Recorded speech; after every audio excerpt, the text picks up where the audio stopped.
does this world endure. Only an instant does this world endure. This is a thought which can be used to say that death and sorrow are the certain lot of all who come here.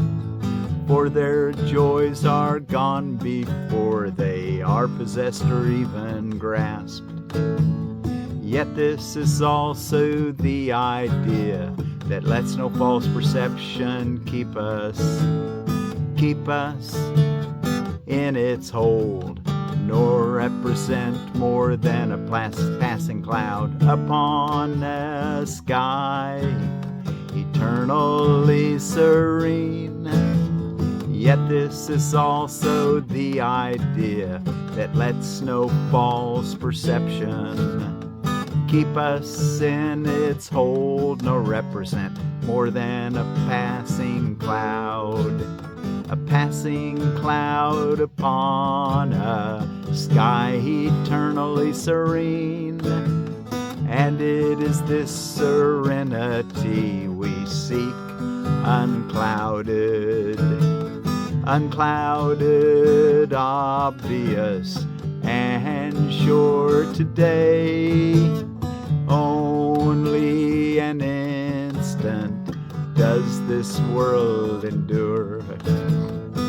Only an instant does this world endure. We seek your holy world today.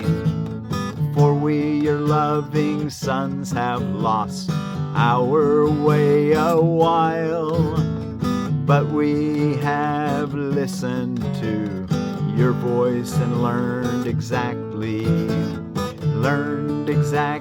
what to do to be restored to heaven,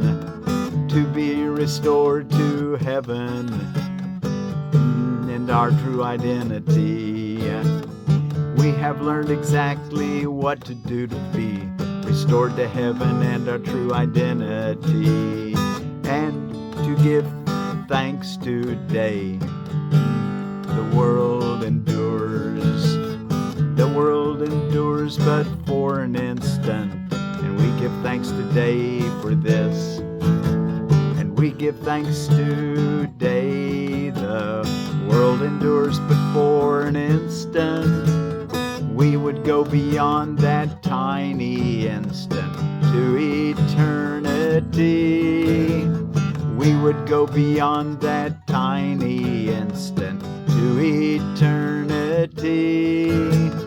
Only an instant does this world endure. Only an instant does this world endure.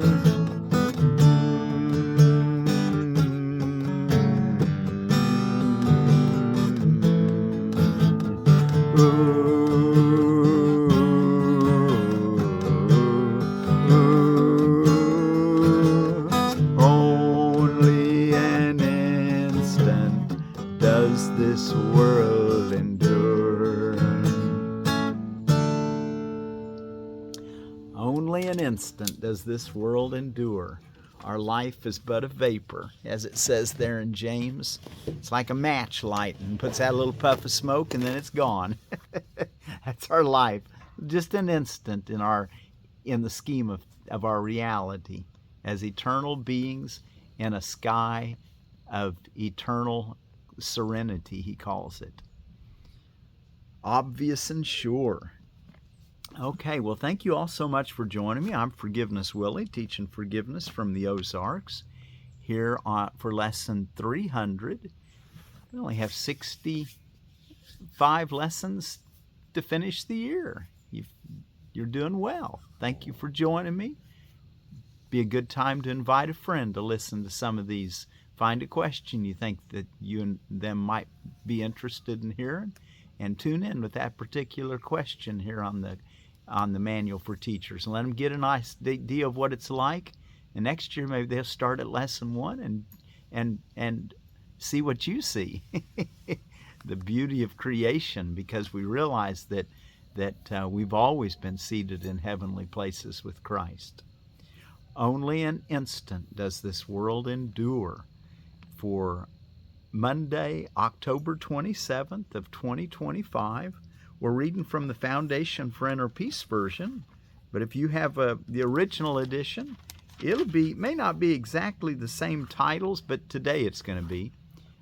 You'll be able to follow along, and I will try to make sure that I tell you anything that you need to know so that you can follow along in either book. But we're reading from the Foundation for Inner Peace version. And let's take a look at our associated reading with Only an Instant Does This World Endure. Back a few pages to What is the Real World. And be sure to do your longer practice period, morning and evening, your meditation, your quiet time, hanging out with God and letting Him teach you.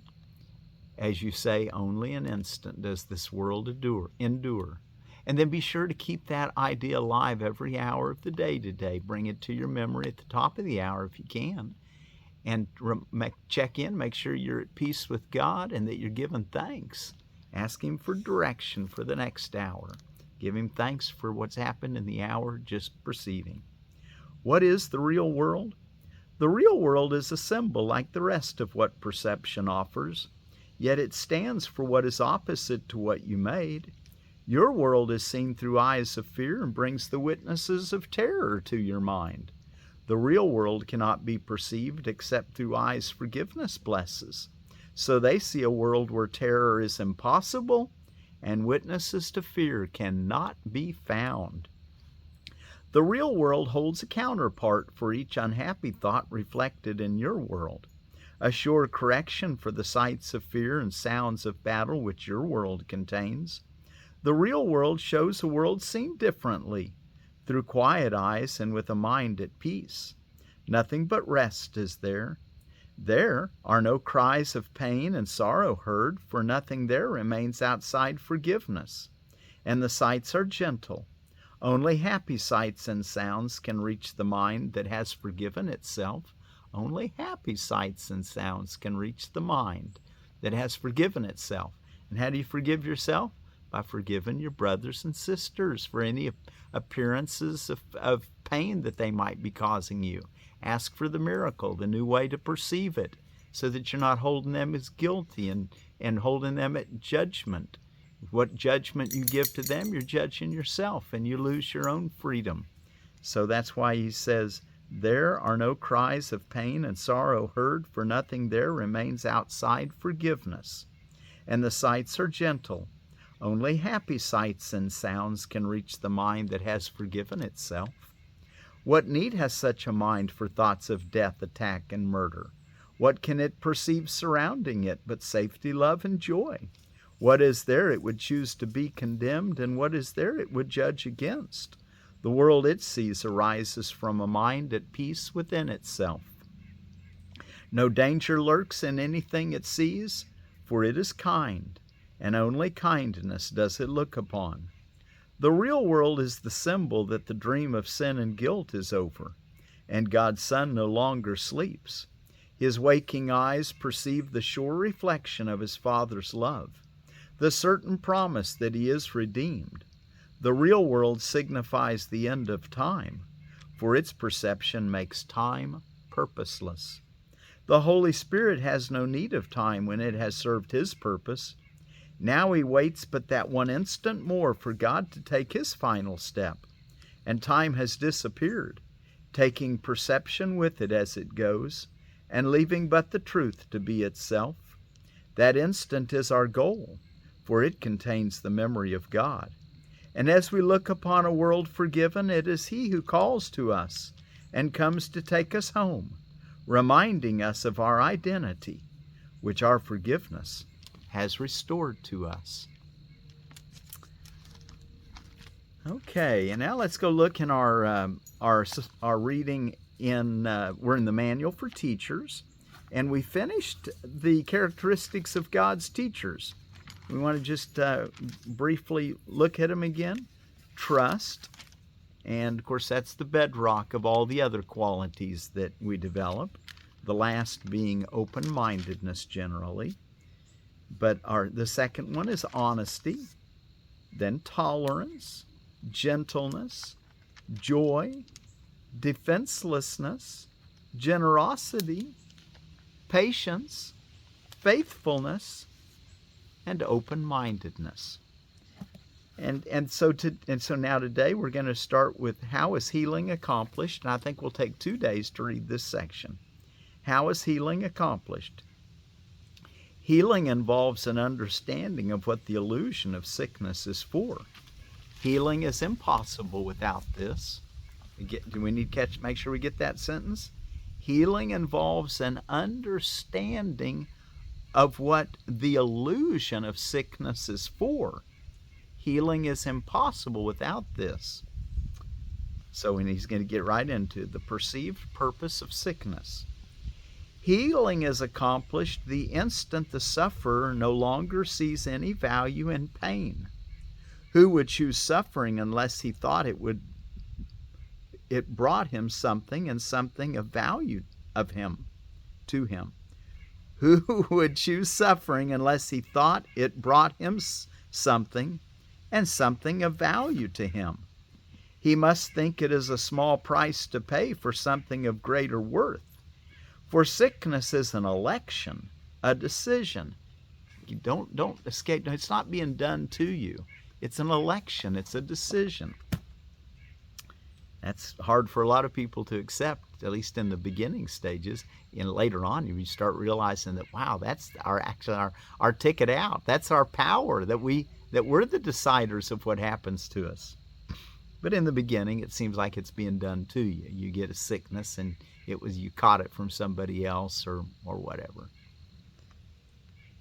He must think it a small price to pay for something of greater worth, for sickness is an election, a decision. It is the choice of weakness and the mistaken conviction that it is strength. When this occurs, real strength is seen as threat and health as danger. Sickness is a method conceived in madness for placing God's Son on his Father's throne. God is seen as outside, fierce and powerful, eager to keep all power for himself. Only by his death can he be conquered by his Son. Second paragraph in the perceived purpose of sickness. And what in this insane conviction does healing stand for? It symbolizes the defeat of God's Son and the triumph of his Father over him. It represents the ultimate defiance in a direct form, which the Son of God is forced to recognize. It stands for all that he would hide from himself to protect his life. He sees himself as separate and deserving of punishment. If he is healed, he is responsible for his thoughts. And if he is responsible for his thoughts, he will be killed to prove to him how weak and pitiful he is. But if he chooses death himself, his weakness is his strength. Now has he given himself what God would give him, and thus entirely usurped the throne of his Creator. So it's, if you identify that you deserve to be sick, and that you actually are a miserable sinner that God has condemned, and that you're getting your just retribution for getting some disease. And that might be more of a subconscious thought, but as you explore it and spend these quiet times every morning and every evening in observing your thoughts, you begin to see that, wow, I'm believing I'm separate from God, and that I believe that I need to be punished. That I'm wrong in God's sight, which is not true. You're right in God's sight, and you always will be. Everything you do that's contrary to reality or to love is a dream, regardless of how much reality it seems to hold in this world. I was going to knock on wood, but the world of reality. which is really the dream if you're not living according to love.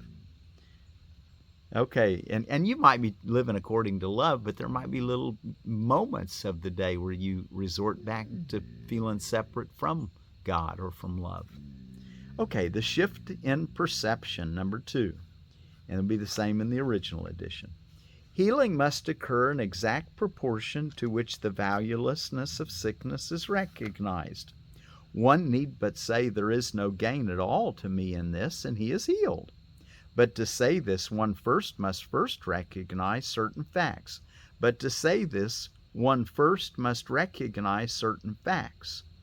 First, it is obvious that decisions are of the mind, not of the body.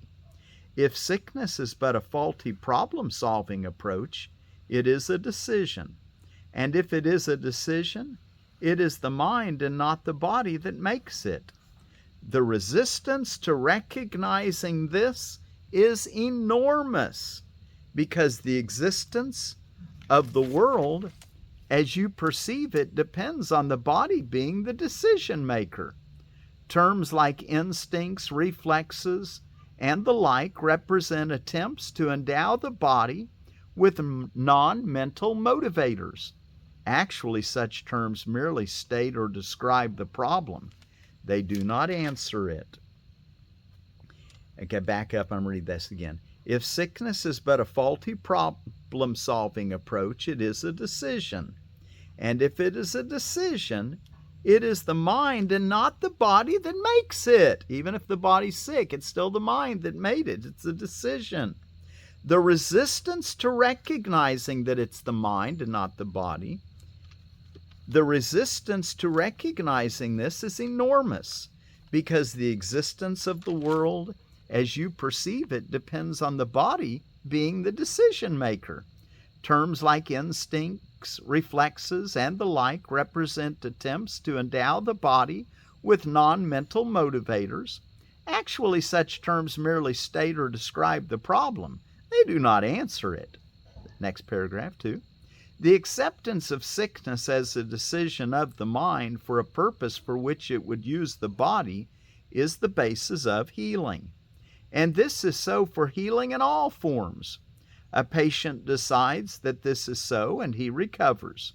If he decides against recovery, he will not be healed. Who is the physician? Only the mind of the patient himself is the physician. The outcome is what he decides that it is. Special agents seem to be ministering to him, yet they but give form to his own choice. It seems like things outside yourself are either helping you or hindering you, and it seems like they're out, but that's your own mind that's bringing these things to you. He chooses them in order to bring tangible form to his desires, and it is this they do and nothing else.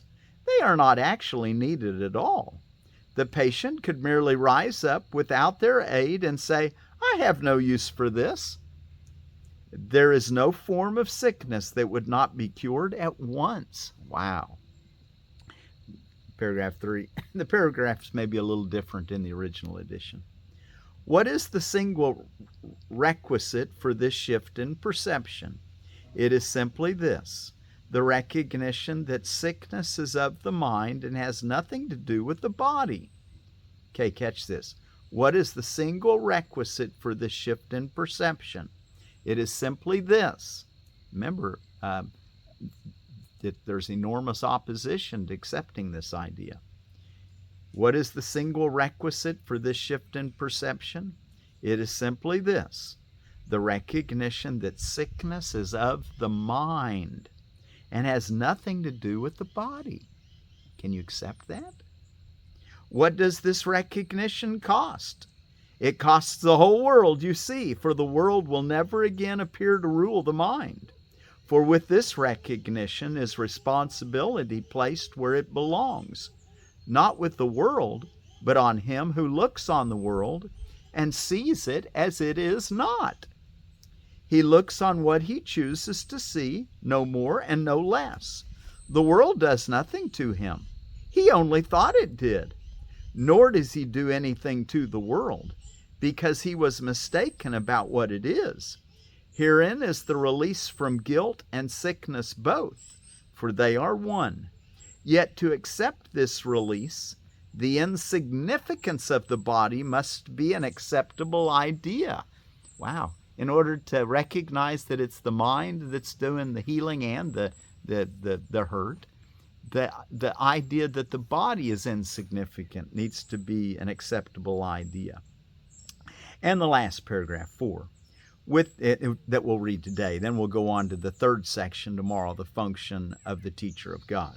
But for today, paragraph 4, with that the body's and that the insignificance of the body needs to be an acceptable idea. That's what we went through the lesson. I am not a body, I am free, for I am still as God created me. We're not a body. With this idea is pain forever gone. But with this idea goes also all confusion about creation. Does not this follow of necessity? Place cause and effect in their true sequence in one respect, and the learning will generalize and transform the world. Again on that sentence. Place cause and effect in their true sequence in one respect, and the learning will generalize and transform the world. The transfer value of one true idea has no end or limit. The final outcome of this lesson is the remembrance of God. What do guilt and sickness, pain, disaster, and all suffering mean now? Having no purpose, they are gone, and with them also go all the effects they seem to cause. Cause and effects but replicate creation. Seen in their proper perspective, without distortion and without fear, they reestablish heaven. That's what we want, to reestablish heaven. Okay, only an instant does this world endure. And around the world today, holidays, there's the Chath Puja. The Hindus begin I think it's a several-day celebration dedicated to the sun god. Do the Surya Namaskara, which is I expect came from that, where your salutations to the sun. Okay, American Beer Day, made from barley, the Hordeum vulgare. Boxer Shorts Day, Cranky Co-workers Day, and you can convert Cranky Co-workers into co-workers that are hurting and need your help, instead of thinking that they're doing something to make your day miserable. They're giving you an opportunity to speak some kindness and some cheer. Black Cat Day and Mentoring Day, both in the UK. Black Cat, the Felix catus, and Mentoring Day. Hopefully that you're feeling somewhat mentored by me. You turn around now and mentor someone else, and we'll get the whole world all mentored and happy and healthy. Potato Day, the Solanum tuberosum, and the Solanum tuberosum, genus and species, is also shared by the tomatoes and eggplants, and the same genus and species. Navy Day, Occupational Therapy Day, Sylvia Plath Day. She wrote a poem. She was a poet from 1932 to 1963. Did quite a bit of writing, I guess. She wrote the Colossus, but not the same one that Emma Lazarus wrote. There may be a connection, I'm not sure. World Day of Audiovisual Heritage. And then out of Johnny selected seeds, we're going to talk about the Oriole Swiss chard. And it says of the Oriole Swiss chard, golden orange stems, lustrous dark green, moderately savoyed leaves, beautiful yellow stems become more orange as the plant approaches mature bunching size, and it's 60 days to bunching. It says here about Swiss chard in general, the Beta vulgaris. Culture. Soil pH should be around 6. Cool and mild weather is preferred. Though chard has some heat tolerance, some varieties may experience bolting pressure if seedlings are exposed to prolonged temperatures in the low 50s or below. That's interesting. Instead of hot, cool. They'll also probably do it in the hot too. Transplanting, sow seeds in a cold frame or indoors in early spring, about 5 to 6 weeks before transplanting out after heavy frosts become infrequent. Sow a ½ inch deep, 2 to 3 seeds per cell in a 72 or 128 cell flats. Thin to 1 to 2 plants per cell.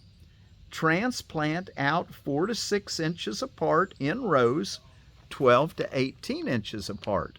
And that's from Johnny Selected Seeds. Thank you, Johnny. And our word for peace today, we're going to take it from the island of Papua New Guinea. And, you know, there's 600 islands. They're in Oceania, southwestern Pacific Ocean. They share it with Indonesia. But those 600 islands of Papua New Guinea, one of the groups of people there are the Hiro Motu. I think it's a Motu people, the Hiro Motu people. And their word for peace is Taim billing Sikan. Taim billing Sikan. Sikan.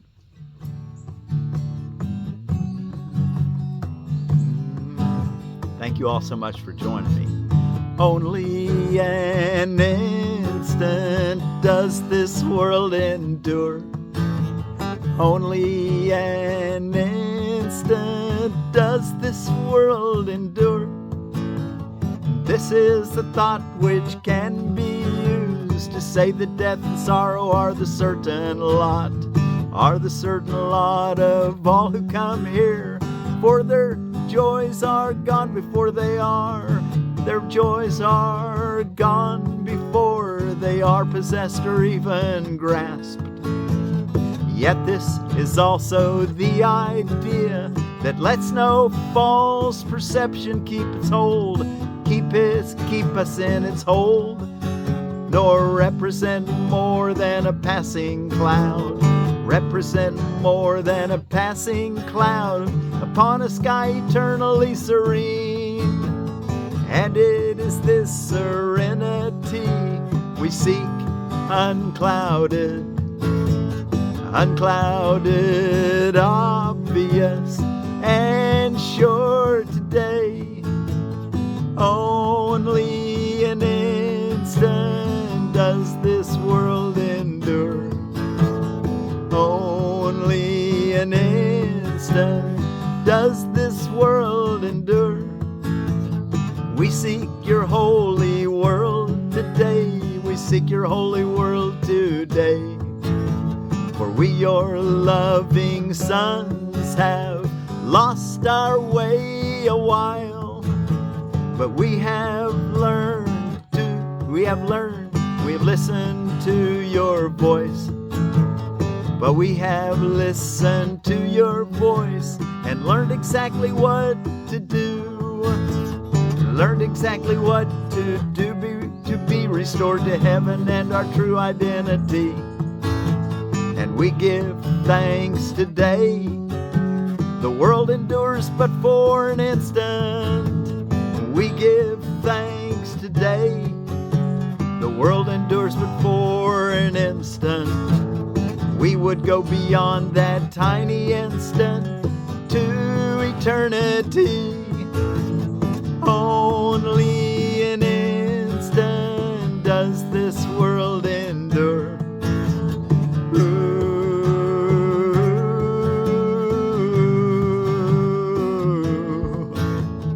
Only an instant does this world endure.